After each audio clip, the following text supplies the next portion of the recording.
'Cause I'd still pick you in the checkout line when the coupons fail and the card declines, when the kids are screaming and the car won't steer, and I'm one small inconvenience from a breakdown in here.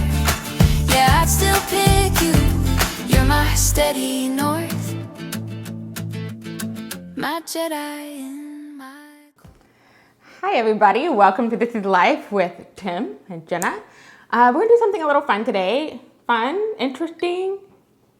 I think it's a topic that a lot of people talk about. I don't know that you would loop fun in with this topic.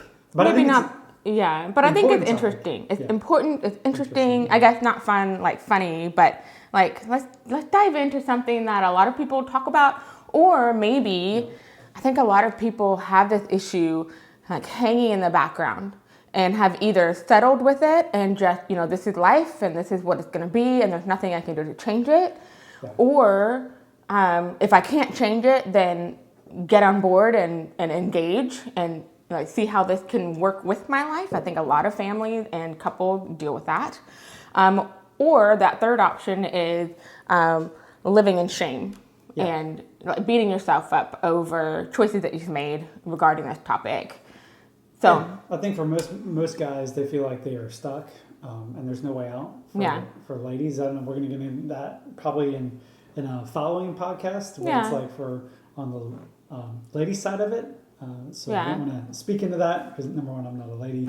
I can't talk about it, from sitting across from couples that are walking through this topic. So what is this topic that we're going to So we're going to jump into pornography. This is a topic that we see ourselves a lot in the counseling office. Like what are men dealing with, and some women too, but really the people that come to counseling are men for pornography. As far as I've seen, I have not seen any women yet that have come looking for some kind of freedom, breakthrough, working through the baggage that comes with pornography.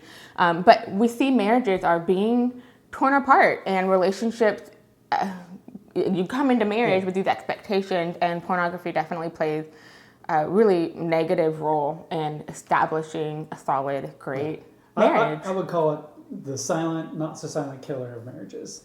100%. Everybody comes in talking about how communication is their number one issue. Mm-hmm. But oftentimes when you get into the conversations, pornography is playing a role in that communication breakdown. And there's a reason for that. And there's a reason why, not just because of broken trust and different things like that, but it is taking the place of relationships, of building that relationship between a husband and woman.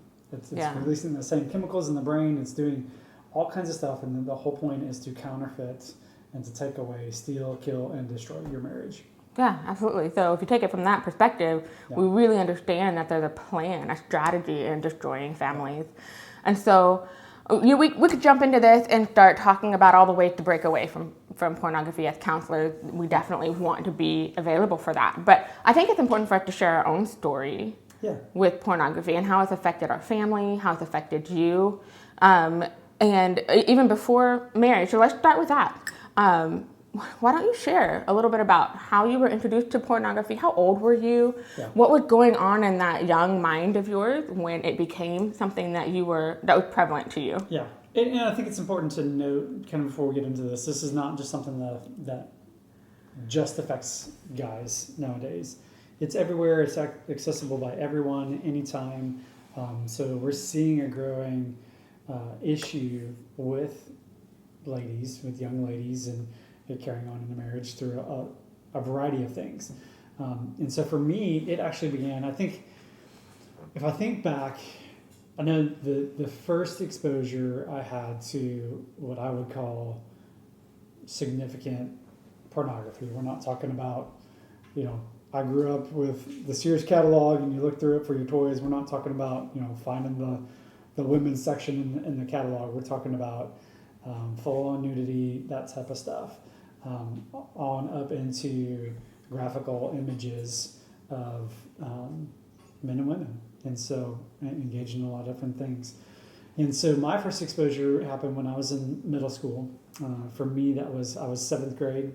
I had a friend that was in 8th grade, and I went over to his house after school one night, and we were kind of just hanging out. And his dad had a collection, and we ended looking at that collection. And so that's, and I can remember it vividly. Like it's there. I wish it would not be. Not that I can recall specific images, but I can recall, like I can see going up into the room and you know, finding the stash and all that kind of stuff. And so it's something that can, not necessarily has to, but it's something that can stick with guys for a period of time. Mm-hmm. So moving from there, I mean, that was, okay, an experience that you had. You were spending the night or hanging out with a friend, Yeah.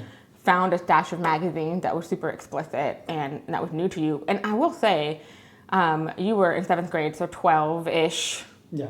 Almost, yeah. Which is significantly older than most children today. We are finding, especially with the access to social media and the internet, if your child hasn't been exposed by the time they're 6, 7, or 8, we're highly surprised. And so it's definitely something we need to be on high alert as parents, to make sure that our kids are protected, their eyes are protected. Yeah, and I'll back up and say that, well, that was my first encounter with pornography. That was not my first encounter with sex. Yeah, that's so true. That happened, I don't know the specific age. Again, I know the specific moments to that. But that was, when I was in elementary school, very early on in elementary school. So you need to be having those conversations with your kid from an early standpoint. It's not when they hit puberty. If you wait until they hit puberty, you're behind the game. Yeah, and children talk about sex. Yeah. Their teenagers talk about sex, but children are curious, and they're going to talk about sex with the people they're most comfortable with, and that's going to be family, cousins, close friends, neighbors. And so just because you have some really sweet dear friends that you trust 100%, don't be surprised when the children trust each other behind closed doors, and they're talking about things that are not safe. So we set up these safeguards around our children, especially because we know our own stories and how some of those things came to light way too young for us, we feel. So back to the conversation. Yeah, okay, so pornography. Moving on from there, I mean, that was your middle school years. How do you feel like that exposure maybe led to other things, or how did that develop into something more? Well, I think because, because I was introduced to sex so young, that opened up a door, but it also didn't open up a door. Like when I was in elementary school and that door was open, kind of when that stopped, there wasn't really more desire to pursue that. But at that middle school age, kind of once that door was open to pornography, there was a desire to pursue it. Sure. Just the inside, I don't know if that was the thrill of doing something I wasn't supposed to be doing, or just that chemical rush. Pornography is very similar to addictive things, whether that be drugs, alcohol, nicotine, working, whatever that is. So the high that comes with it. There are chemicals released in your brain, dopamine, serotonin, oxytocin. Oxytocin after orgasm. Yeah. Mm-hmm. And so those things all kind of get released and create a dependency on this thing. My age, we didn't have, I'm old, so we didn't have internet when I was growing up as a kid. So the access to it was relatively limited. Now I had, friends in school and stuff like that had more access to it. But for the most part, that access was limited. So I really didn't have a problem probably until I got to more college age. Okay. And, internet became a thing, access to different things. And at that point, they didn't necessarily charge for everything. So you could have free access to things. And that's true nowadays. More and more, you can get access to things, at least that will start that process or keep that process going for guys. Social media is one of the worst places, and we can talk about that, at some point in this conversation. But I would say probably got to its heaviest during college, just because I had more access. I wasn't in my parents' home anymore. I was, on my own, or living in a fraternity house, or living in an apartment, and so it didn't matter. There was no accountability. There was no trying to maintain a certain perception or anything like that, because for a period of time I even lived by myself. So Yeah. And do you feel like being a young man in college, and you happen to be a part of a fraternity, so that you were with young men all the time, do you feel like that was just was it accepted or expected among your group to have, some access, some engagement with pornography? I think my fraternity experience is probably a little bit different than most people's fraternity, just because of what our fraternity was and who lived there. I think there were guys that, I don't know, that they really didn't pursue that stuff all that often, but there were guys that regularly pursued that stuff. Yeah, And at least not openly. Yeah, at least not openly. And that might be true of in every experience. You're going to have guys that try to walk that line and try not to go down that road.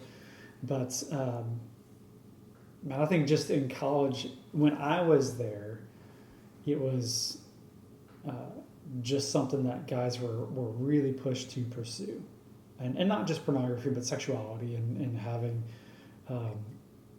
sex with different women and that type of thing. Yeah. Mm-hmm. Yeah. Okay. So fast forward, you kind of went through you grew up in church, in a wonderful church, Bible believing, great Sunday school, great teaching. So it wasn't for a lack of knowledge, but you really truly started going through your own salvation experience in your later years of college, maybe even after you were done, after you had graduated and had your bachelor's. You started working for a friend of yours. I know a little bit of your story, but I would love for you to share like how pornography came into your salvation experience and what that salvation experience did as far as like convicting and changing your heart and your perspective on pornography. Well, I think that's a hard reality for a lot of guys, is they expect, when you give your life to the Lord, that's just going to go away. And I think for some guys it does, but that's not probably the case for every guy, and probably not the case for most guys. Really, my exposure to sex and pornography probably is what kept me from a relationship with the Lord, even though I grew up in church, got baptized when I was in elementary school. I forget what grade I was in when I got baptized for the first time. But I don't know that I really gave my life to the Lord or really accepted His salvation at that point, because I had this looming thing that I just knew in my mind that if God really knew, what had been done to me and the things that I had done, then there's no way He could love me because of what the Bible said about His standards for righteousness and His standards for things. And so it really wasn't until I was in my early to mid-20s, and I was reading a book, and in that book it talked about what Jesus' salvation did for my sin, that being past sin, where I really, really gave my life to the Lord.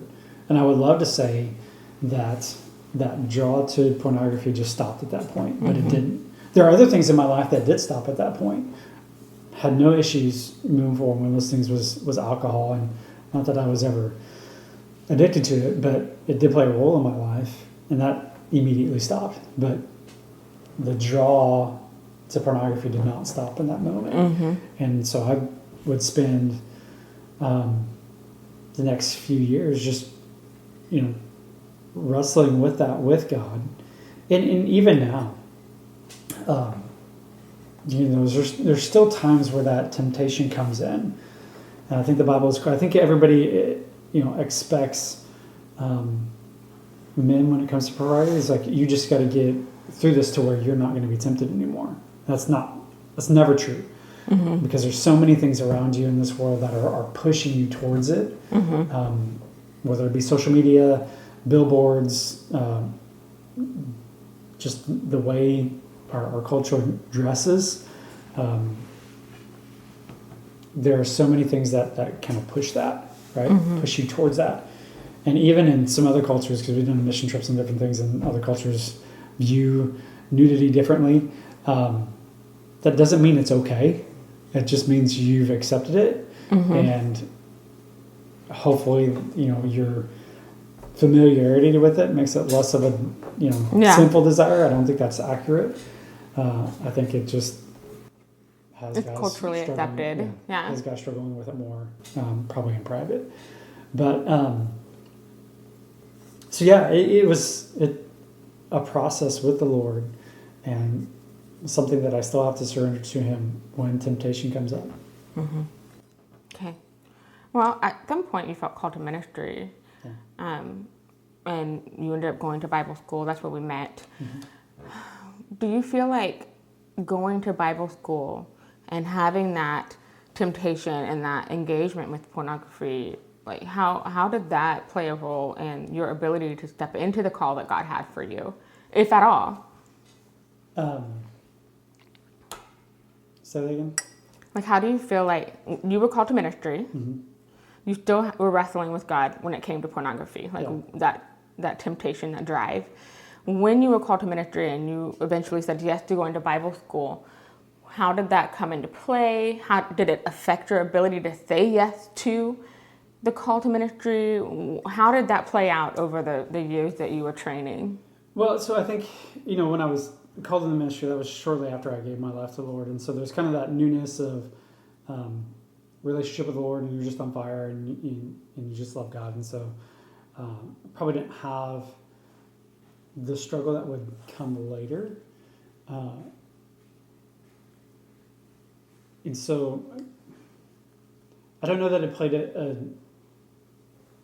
huge role in kind of those early years in ministry or in pursuit of ministry.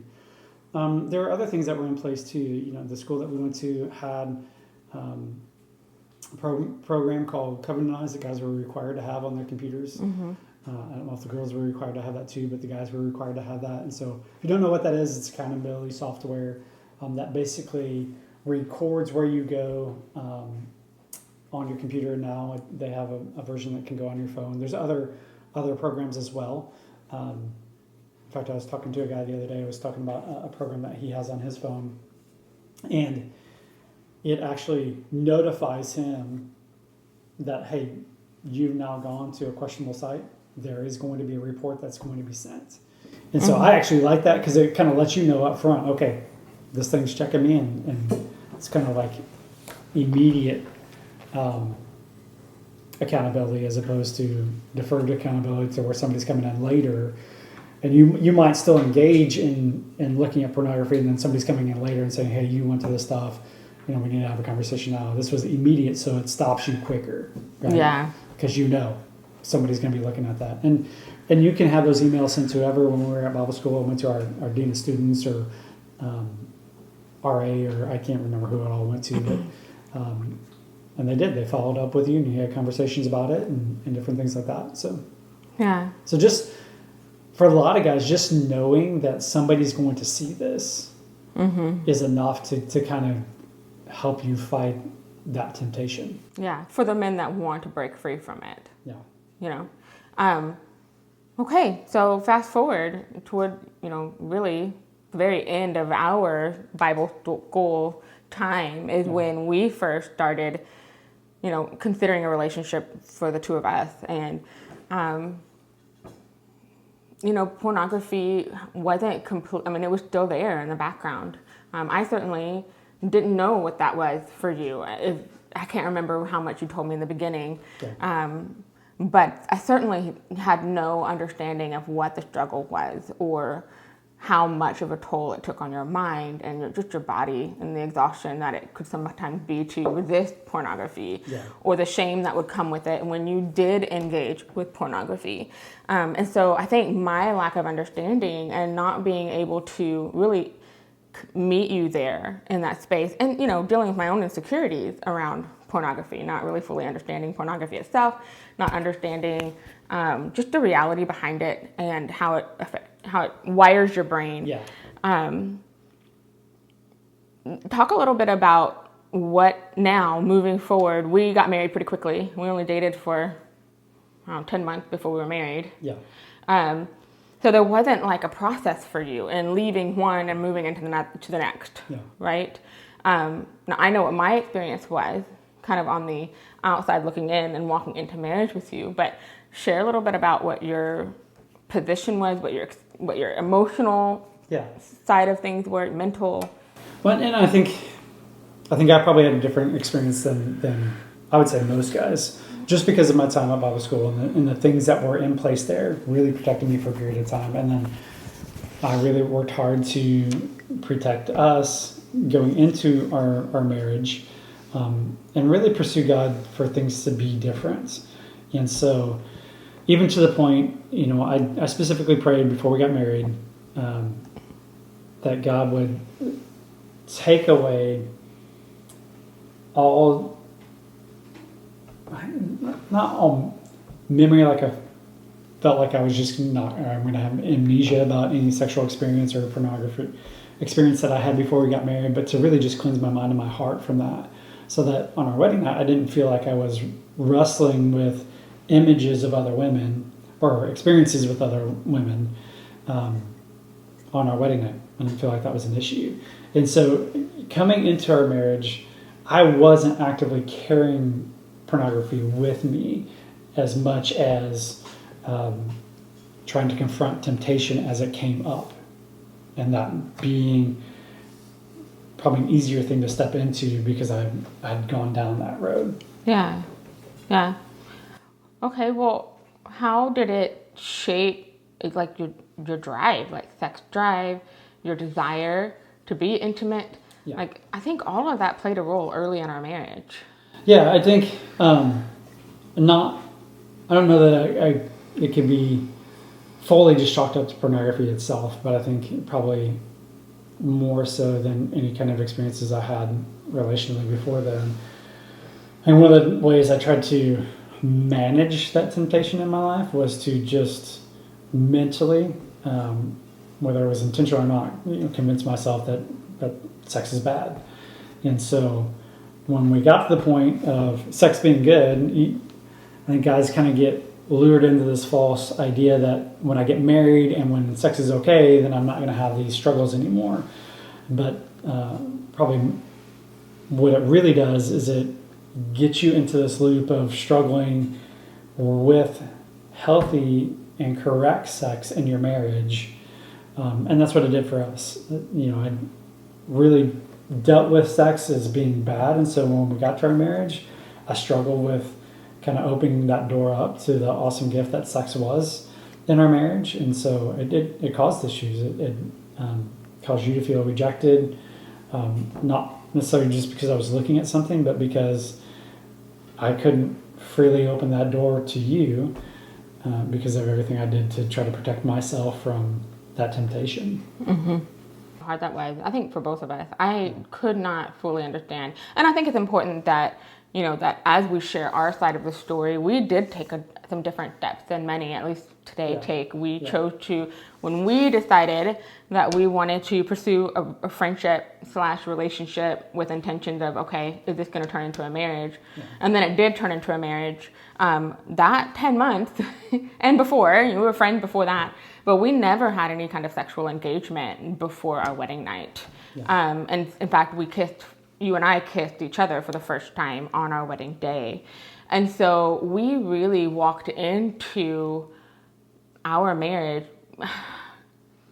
and I'm not saying this is a bad thing, but we walked into it blindsided, I think, not knowing fully the tension maybe and the pushback that we were going to experience after we said yes and committed. And actually, I wonder if in the long run, if we were to look back now, if that served us and blessed us, because I wonder now if we had been like every other couple and said, forget the rules and started sleeping together before marriage, I wonder if we would have decided not to get married to begin with, because we would have discovered some of these things that were really hard for us to walk through. And the first 3 years of our marriage, when it came to sex and intimacy, were incredibly hard.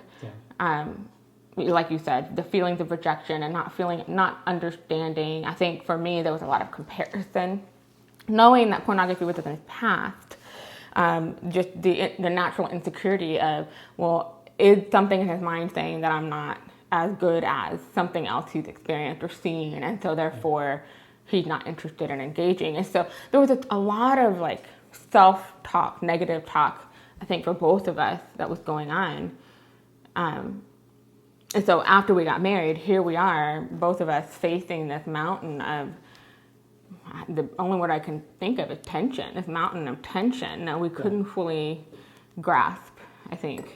Well, and I think if we would have not set those boundaries in our life, I think really what I would have done was set up sex as, we would have pursued it not from God's perspective, but from the world's perspective. And I think it would have brought in a whole lot of potentially damaging things into our sexual relationship. And I think we see that in couples that do maybe engage in sex before they're married. There's a reason why God says wait. And it's because if we wait for the right thing, then we're going to do things the right way. If we don't wait and we pursue the wrong things in sex, because at that point we're not pursuing the right way to have sex. We're pursuing the wrong way to have sex. So we bring that into the marriage, and then that damages not just the sexual relation, but the physical, the emotional, and the mental relationship as well. So there's so much that goes into pursuing sex before marriage. Now, anybody at any point can stop, repent, and pursue God, and God can completely redeem that situation in their life. And we've seen it over and over again. Even after people get married and things like pornography and abuse and different things come into a marriage, man, a repentant heart changes so much. And so, not that it's easy, it's usually a difficult process, but it begins with repentance, and that changes kind of both parties' perspectives. But we've seen, and we know couples from Bible school where pornography kind of was exposed after marriage, and sometimes they were able to work through that, and sometimes they weren't. Yeah, we have couples that we did graduate with, and it was such a struggle that it was pornography that tore their marriage apart, and there was divorce. And it's so hard, and it's so frustrating to know that there's so much power in, pornography, sexual sin, shame, that those insecurities just become monsters that are almost impossible to fight against, right? Yeah. And so while we didn't, our demons and our repentance wasn't, we weren't repentant of sexual sin that we had before we got married with each other. I mean, obviously we have passed before we ever met each other and had things that we had to work through on our own. But when we got together and walked into marriage, that wasn't our thing that we had to repent of. There were other things that we had to work through. And I think that, that just makes our story, for us, not maybe for others, but for us, it makes our story different, unique, special. I'm thankful that my story that I have with you is the one that I was given, and both of us could have been given a different story, and we'd be dealing with different, mountains and demons. But that being said, I think you're right. I think every couple walks into marriage with something. Or a variety of things, a bouquet of things, right? And, I know there was one time early in our relationship, we had I don't remember if it was right before or right after we got engaged. We were up late. I was living in the Austin area. I was enrolled at UT Austin trying to finish up my undergrad work. And Tim was still living in the Dallas area while we were engaged. And so we spent a lot of time talking over the phone and really just learning each other and building this relationship. And there was one night, we were up way too late on the phone. I don't recommend it because you do tend to talk about things that you probably shouldn't talk about. But for us, we were up till, like 2 or 3 in the morning. And Tim That's back when we could stay up that late. Not anymore. We're struggling to stay up until like 9. Yes. Oh my goodness. But there was that one point when you said, Jenna, because I really hadn't shared my story, my past with you up until that time. And I remember this conversation so well. You said, Jenna, if you don't tell me what the bones are in your closet, how am I going to protect you? How am I going to be your defender? And that opened up a door for me to really start talking about the things I had experienced, the things that I had wrestled with. For me personally, it wasn't pornography. It was other things, different relationships and sexual experiences that I'd had, through high school and college and even middle school. And being able to open that up was truly difficult for me because I had never had that kind of freedom to share freely without shame and without the consequence of criticism and judgment. And it felt so good because when the conversation was over, you said, okay, those are my bones to carry now, right? And there was such healing in that conversation. Now, did that mean that, overnight it was fine? No, you had to go and talk to a mentor about it. Yeah. All the things that I shared, because now this was heavy. I passed on my baggage to you, and you went to a mentor the next day without my permission, I will add, because I didn't know. But you went to a mentor and you worked some of those things out. And we met, the next time we met, we talked about it. And I was devastated that you was shared with someone else. But I think for you to be able to say, this is my burden to carry, and I have permission to carry it, and I have what it takes to carry it, I can walk into marriage being the man that God has called me to be in this marriage. Yeah. But that was something we had to work through, and we had to because there's so much that goes with baggage and everybody brings baggage into marriage. I mean, you could have the perfect upbringing, all that kind of stuff, and you're still going to bring stuff into the marriage. That's baggage that the other person has to help carry, right? In that exploration on my own was really, okay, what do I need? What are the tools I need to help carry these things? Like, what are the things that I don't know about that are going to come up because of this baggage, and how do I effectively fight against those things? It wasn't so much, were you the right person? It was how can I be a man of God and help you carry those things? Where are the weak spots in your armor that I need to, back up or shore up? And how do I do that effectively? Yeah. And so when it comes to pornography, and we'll talk more about this in a later podcast, like you said earlier, but understanding pornography, really taking an active role for me. And it didn't happen right away. It was several years into our marriage when I really started putting my feet to the ground and stopped. Not that I don't ever feel insecure, of course I do, but being able to confront my own insecurities and realize, okay, there are things that my husband has fought against for way too long. His life has been riddled with these battles. So for me to be able to step in as well and see your weak spots and what are the areas that I can do to protect you and to guard your heart and to show grace and mercy when things are not perfect. Knowing that, for example, and I know this is probably true for many men and women, when you are overworked, when you're stressed, when you're tired, you are at your weakest, spiritually, mentally, physically. So knowing those days when you would be in the office by yourself, just, because of the nature of your job, and you were tired, knowing that I needed to, not that I had to, it wasn't a requirement, I wasn't obligated to, but it was my gift and my pleasure to start reaching out to you more and checking in and how are you? What are you going through? Where's your mind at? Are your eyes okay? And it was never an accusation. It was always, how can I support you in this space, knowing that you are where you are and it's not easy. And there's been moments when we've confronted temptation together where you've been thrown for a loop and I've been in that moment, somehow stumbled into that with you, and there's been hurt and there's been, confusion, and are we taking steps back? Are we taking steps forward? Because like you said, the culture just throws these things at you and me all day long, every day. And it's a continual walk that we have to choose to walk together. And I'm so thankful that you have said that this is not a demon that's going to control our family. It's not going to control our marriage. You have taken an active leadership role, even with our children, especially our boys, and talking to them about pornography and what it means and what it can do to your heart and your mind. So I think you've done an excellent job into stepping into that, knowing what your own experience has been and what it could be moving forward if we're not careful. Yeah.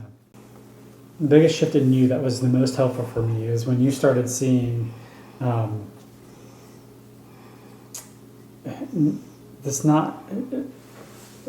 my struggle with temptation with pornography, not as a flaw in my character, but as an enemy that was trying to take me out. And you were going to fight that enemy and not fight me. And that's really when things started to shift. And I didn't feel like I was alone. It really eliminated a lot of shame because I could come and talk to you about it. And I know in those conversations that those are some hard conversations to hear, but you were determined to see me as God saw me and not as my weaknesses. Yeah. And vice versa. I think we both walked through that in different areas, and we still do. Yeah. We still do. So, yeah. So let's wrap this up by saying we are super aware of the continued battle that pornography, social media, OnlyFans, and I'm sure there'll be other things that pop up in our future that are just targeting our young men especially. I had a client come in this last week who's in his 60s, and so it doesn't really matter what age you are or where you are on the time or the spectrum. Pornography and sexual sin is after you, and it will gladly take over your world if you let it. And so I think it's wise for us to step into this knowing that you guys you're not alone. We are not alone. That the number one goal and the strategy of the enemy seems to be to break apart the family. And if you can break apart a family, you can break apart the church. The church no longer stands without the covenant marriage. And so if this is something that you are dealing with individually, if you as a couple are struggling with, please reach out. Reach out for some help. Reach out for some counseling. There are just too many people that are willing, trained, equipped, and happy, glad to step into this space with you.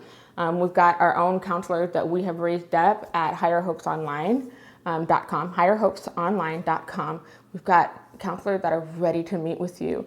Tim is at higherhopescounseling.com. You can meet with him. He's on both. Higher Hopes Online, higherhopescounseling.com. He can meet with you virtually or in person. And I'm at RockwallHeathCounseling.com. And so we believe in stepping into these spaces with people, not only because we've experienced it, some of these things are on our own, in our own story, but we've seen the beauty of redemption, and we've seen how God can turn things around for the good of your family. So if you are in a space where you need that, you need some hope in your world, reach out. Yeah. Mm-hmm. Yeah. And we're going to talk about this subject a little bit more in a couple other podcasts. We're going to talk about what it looks like, kind of from the ladies' side of things. And also a little bit more kind of, what do women want men to know about the pornography issue, what men want women to know about the pornography issue, and obviously we're going to talk about how you can be successful against pornography and resisting temptation. Yeah. Awesome. Okay. Well, we're so glad that you came and you're following along inside of us, or inside of our our podcast. I don't know what you said. Thank you guys checking in today. If you haven't subscribed to us, go ahead and follow. Click that subscribe button. Follow us on social media. We posted other stuff there as well. So thank you guys for tuning in today. This is Life with Tim and Jenna. Okay, we'll see you next time. You in the checkout line when the coupons fail and the card declines, when the kids are screaming and the car won't steer, and I'm one small inconvenience from a breakdown in here. Yeah, I'd still pick you. You're my steady north, my Jedi.